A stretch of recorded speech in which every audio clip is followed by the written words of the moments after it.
La collaborazione tra GDS e l'ITS Meccatronico Veneto è iniziata oltre 5 anni fa e finora abbiamo ospitato una ventina di tirocinanti dell'ITS perché questi ragazzi abbiamo notato che spiccano per il fatto di possedere una cassetta degli attrezzi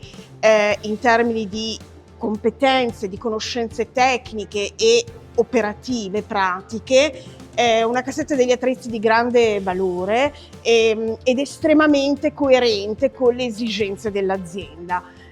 Il segreto sta nella forte sinergia dell'ITS con il mondo dell'azienda, una sinergia che parte già nella fase di progettazione dei progetti formativi e dei piani di studio, che prosegue poi con la collaborazione anche nell'ambito dei laboratori e trova il suo coronamento nelle esperienze poi degli stage in azienda. Aggiungo anche merito di una metodologia didattica innovativa, esperienziale già in aula,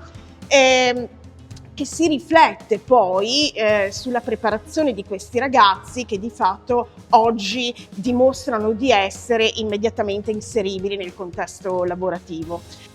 Apprezziamo molto anche che oltre alle conoscenze tecniche ci sia nel percorso ITS anche una formazione delle cosiddette soft skills, che sono estremamente poi funzionali all'inserimento lavorativo. La creatività,